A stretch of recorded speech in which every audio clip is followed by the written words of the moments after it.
Inventing Reality. Section. Celebrating the Collapse of Communism. For decades, coincident with the view enunciated by U.S. leaders, the press portrayed the communist nations of Eastern Europe and the Soviet Union as immutable and totalitarian, wielding an all-permeating, monolithic power over their hapless citizens.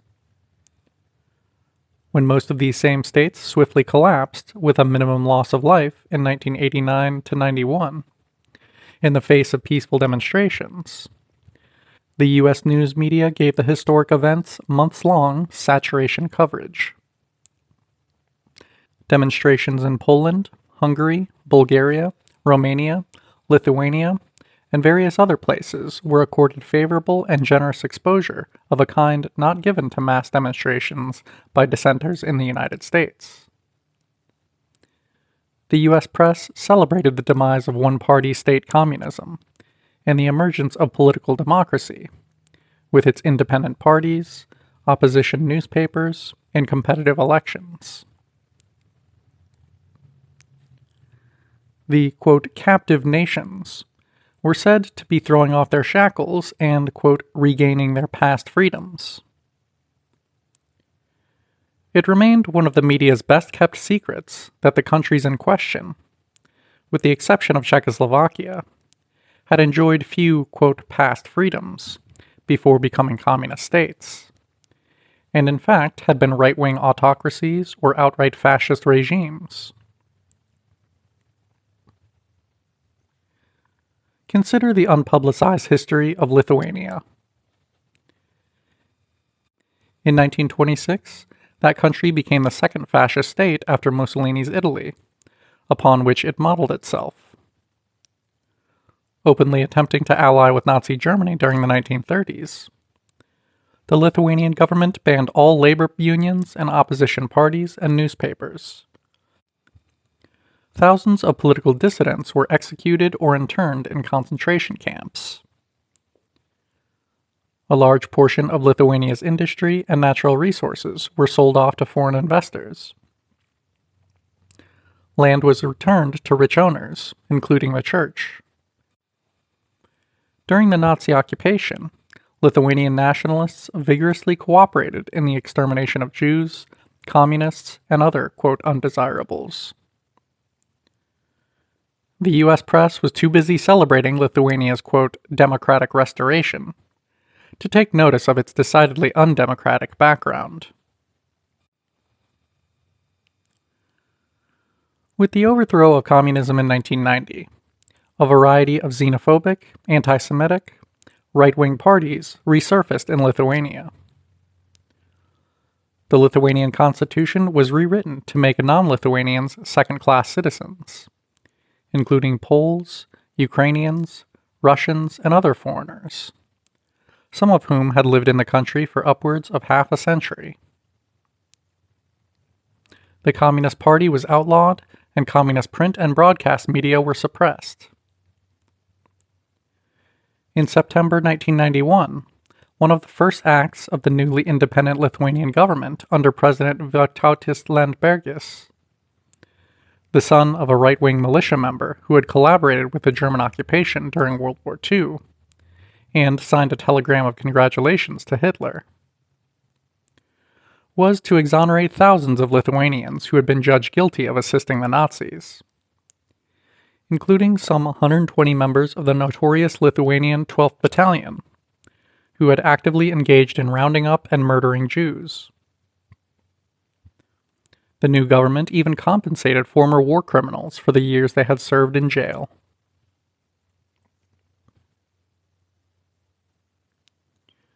These moves evoked mild editorial rebukes from U.S. newspapers, and almost no mention in television newscasts. The U.S. media celebrated the Lithuanian, Estonian, and Latvian secessions with front-page headlines, as in the San Francisco Chronicle, quote, Baltics savor their new independence, end quote, giving little notice to how, quote, democratic Lithuania manifested an uncomfortable likeness to pre-war fascist Lithuania.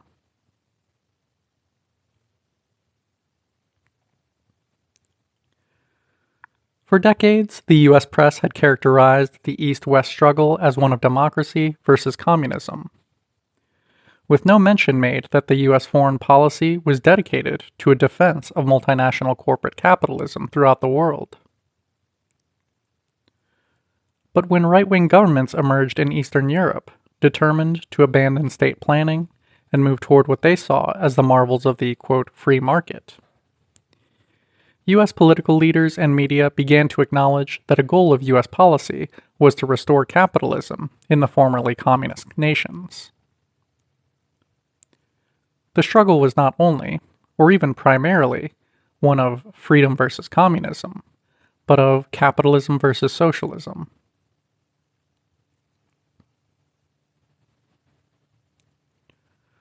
There were television interviews aplenty, with Warsaw, Prague, and Moscow intellectuals singing hosannas to the cornucopia that would come when private ownership and the profit system were introduced into their lands. At times, democracy and capitalism were even treated as coterminous and inseparable, even though there are many undemocratic and repressive capitalist countries, as we shall see in the next chapter. The, quote, free market was equated with political freedom, despite the fact that the free market gives freedom mostly to those who have money and can impose tyrannical travails on those who do not. Likewise, state socialism was treated by the media as inherently inhospitable to democracy. Even though dramatic democratic reforms were instituted in the Soviet Union under Mikhail Gorbachev well before capitalism was installed there.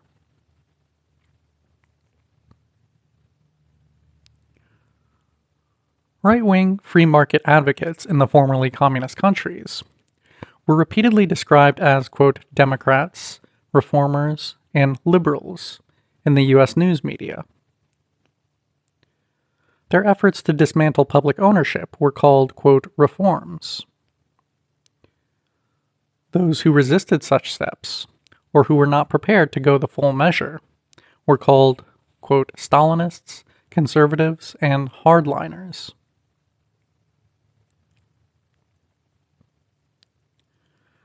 The newly installed, quote, reformist governments in Eastern Europe eliminated price controls and subsidies for food, housing, transportation, clothing, utilities, and a host of other items. They cut back on medical benefits and support for public education. They abolished job guarantees, public employment programs, and workplace benefits. They sold publicly owned lands, factories, and news media at bargain prices to rich Western investors. They eliminated or reduced services for women, making it increasingly difficult for them to get employment, apartments, daycare, safe and legal abortions, birth control, divorces, and access to public office. The overall effect of this, quote, shock treatment was severe economic recession. In Poland, for instance, the moves toward a market economy brought a drop in real income of about 33% by 1991. Subsection. Never blame the free market. The homeless, unknown under the communist system, became such an obvious presence on the Hungarian landscape that even New York Times correspondent Celestine Bolin was forced to take note. She finally got around to visiting the Keleti train station in Budapest, where scores of families spread their blankets. Here's how Bolin and the Times explain this blight. Quote, in the years of strict communist rule, sleeping in parks and other places, as well as begging, were crimes of parasitism that were punishable by imprisonment. All citizens were obligated to live at the address at which they were registered. Under such conditions, rebellious people were less likely to leave families from which they felt alienated, and families were less likely to expel hostile relatives. End quote. Among the homeless also could be counted the, quote, alcoholics, drifters, or criminals who have surfaced from the underworld and who, quote, predate the free market. From the New York Times, 1990. Subsection continued. The Times was asking us to believe that the homeless in Budapest were not the victims of the free market, but the beneficiaries. Homelessness was caused by family quarrels and netherworld restlessness. Freed from the restrictions of communism, people now could pursue their preferred lifestyle, abandoning their domiciles and sleeping on the floors of train stations. Not once did the Times suggest that the new government and the free market itself, with its unemployment, wage cuts, inflation, and a doubling of rents, had anything to do with the homeless families of Hungary. Adapted from Kan Halinen, Hungary for News, Lives of Our Times, January 1991. End of subsection.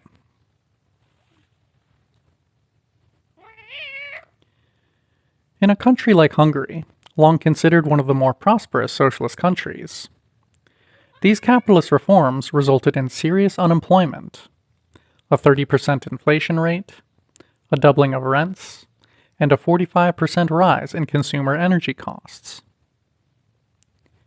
In order to survive, most employed Hungarians held more than one job, working 12 to 14 hours a day. Street robberies and violent crime increased by 40%, while homelessness, suicides, and mental depression rose dramatically. But the New York Times and most other U.S. media had little to say about these things. Instead, the Times ran upbeat articles on how retail stores were being privatized in Budapest, and how Hungary now enjoyed a, quote, higher standard of living, with an abundance of quality commodities and foods. The Times failed to note that most Hungarians could not afford to buy these items. Real wages had fallen 35%. Food purchases were off 4%. Clothing sales 7%. And meat sales 30%. Too often, shoppers had to spend all their money on food.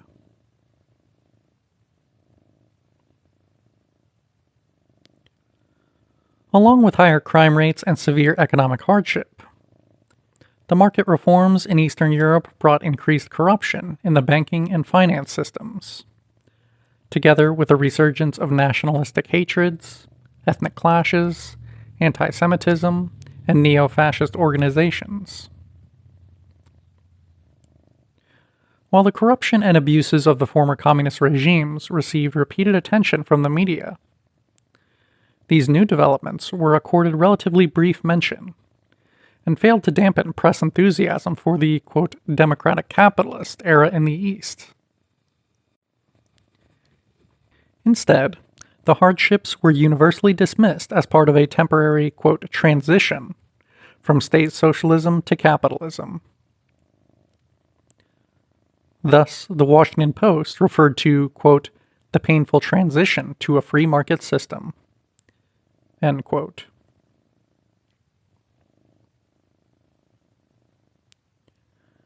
In one NBC telecast, Tom Brokaw explained the tribulations of transition to a Soviet official.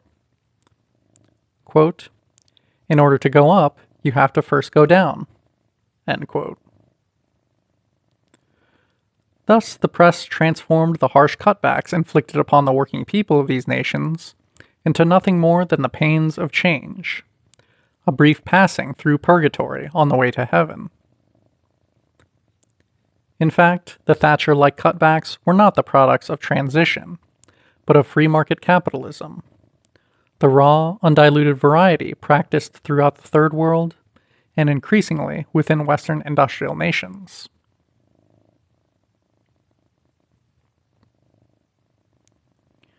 The elections that brought anti-communists to power were, according to the New York Times, the work of, quote, inspired amateurs and improvisers.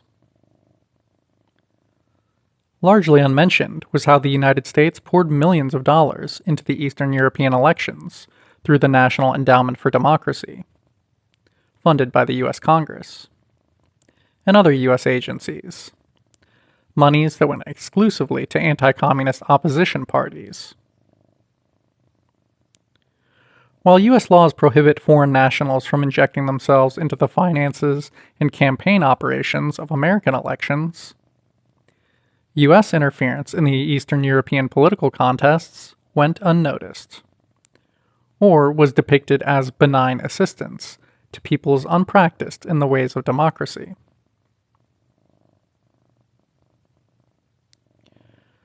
Not even lavish U.S. financial support could guarantee anti-communist victories in all the former communist countries. As elections approached in Romania and Bulgaria, the press, anticipating the same anti-communist results as had occurred in Hungary, Czechoslovakia, Poland, and East Germany, heralded the impending contests as a face-off between communists and, quote, Democrats. When the communists won surprising victories in both Romania and Bulgaria, the press began to offer excuses.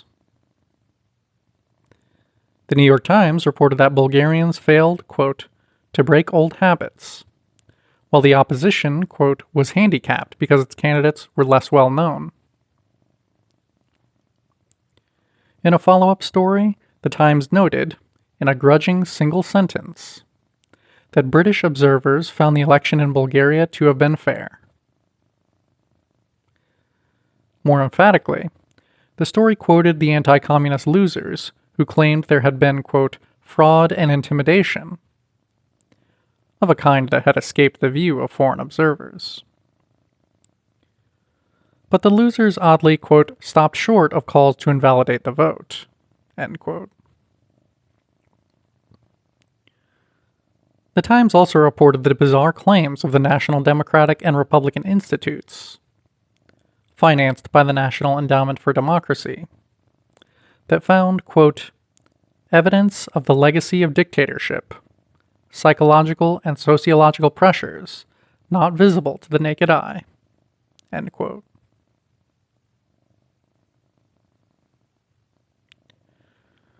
Despite what most foreign observers described as free and fair democratic elections in Romania and Bulgaria, the U.S. press continued to apply the, quote, Democrat label exclusively to the conservative minority that had lost. When these same opponents refused to accept the majority vote in Romania and carried out a series of protests and riots, the press treated this as a clash between, quote, Democrats seeking reforms and communists unwilling to relinquish power to the people. The impression left was that democratic elections had never occurred, and that totalitarianism was still in the saddle. As press critic Ellen Ray ironically noted, quote, according to the media, if the communists win, then by definition, the election is not free, end quote. After puffing the anti-communist government of Hungary for its systematic dismantling of socialism, the New York Times tried to explain why that same government took such a beating in the October 1990 local elections. It was all because the voters were weary of frequent elections and felt, quote, distaste for the noise and confusion of unaccustomed political debate. Furthermore, the anti-communist government was burdened by the, quote, legacy inherited from 40 years of communist rule, end quote, not by its own harsh free market policies.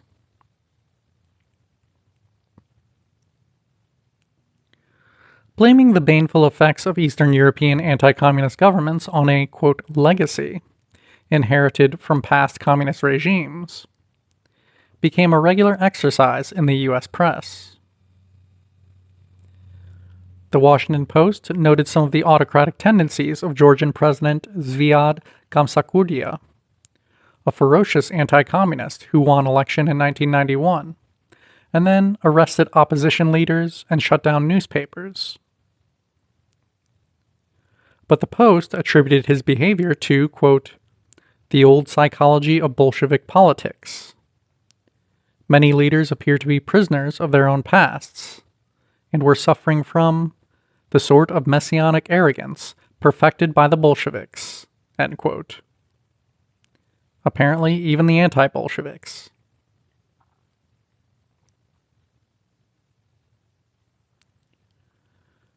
In August 1991, Russian Republic President Boris Yeltsin took advantage of a bungled coup attempt by some anti-reform Soviet leaders.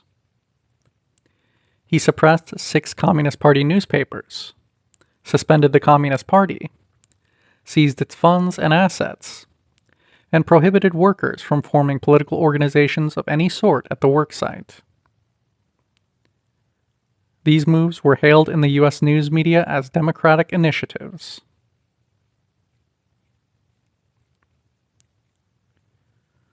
The defeat of the coup was hailed as a triumph of the Soviet people.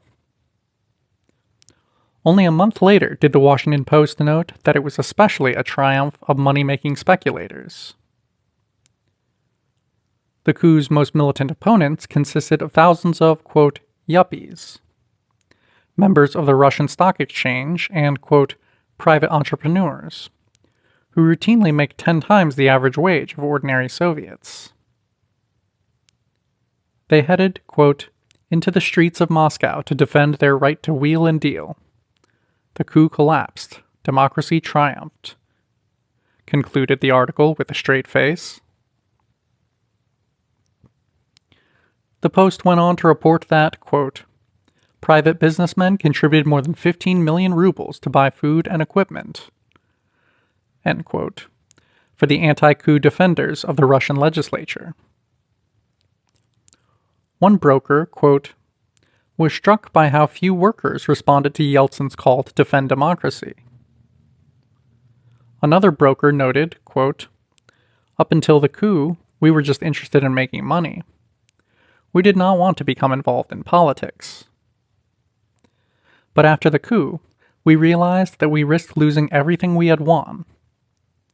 End quote. Once again, democracy was equated with the right to make lots of money.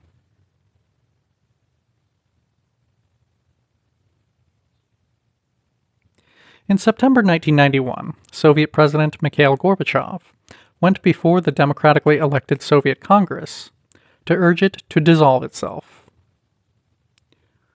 During a heated session, he threatened to dissolve the chamber himself, amend the Constitution, or rule by presidential edict without the Congress's consent.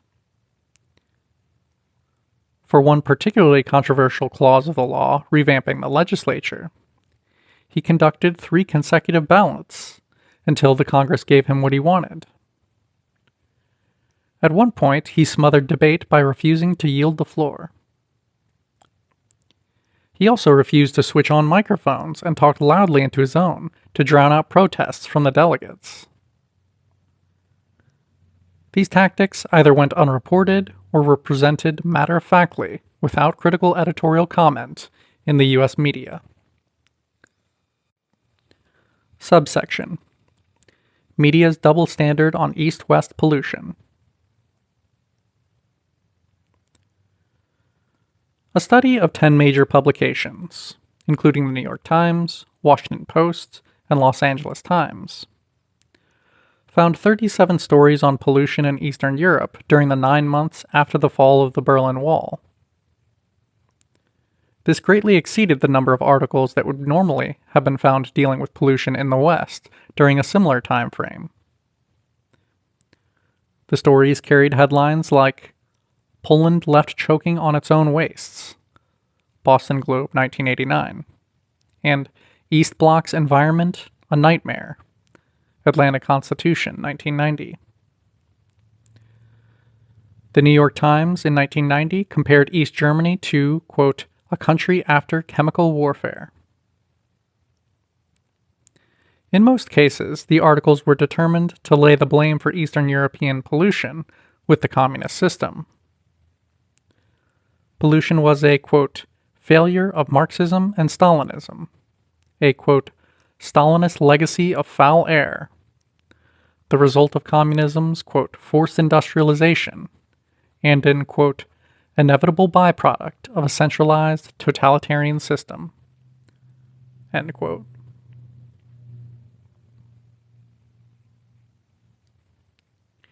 This eagerness to ascribe a systemic cause, blaming state socialism for the pollution, stands in marked contrast with the way the media usually cover pollution in the Western world.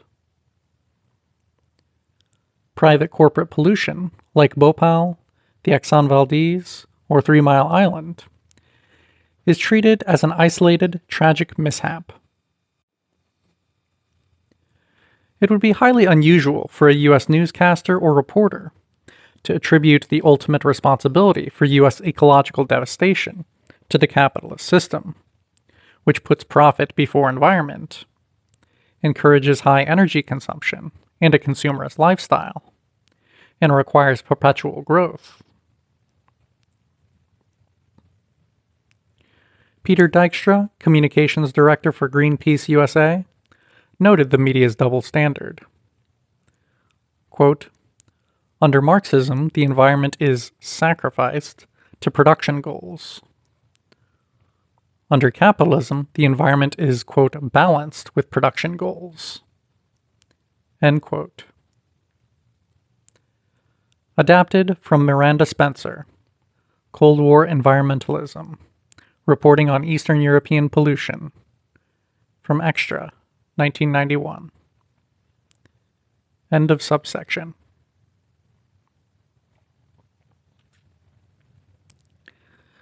At that same time, in Warsaw, the Polish president urged Parliament to grant him temporary special powers to issue economic decrees.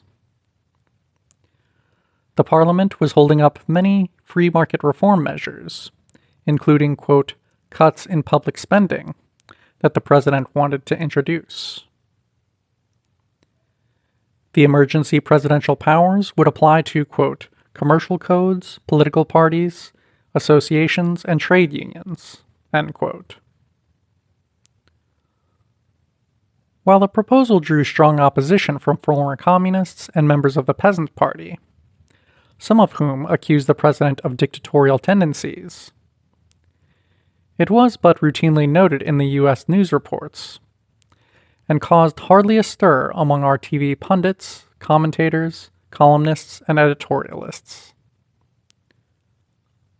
One could imagine the reaction if such requests for dictatorial powers had been made by elected communist officials. Having used the populace to sweep away unpopular communist rule, the, quote, democratic reformers now sought to put democracy back in the bottle, so as to impose a draconian free market capitalism upon that same populace. The U.S. press seemed to have no problem with that. End of section.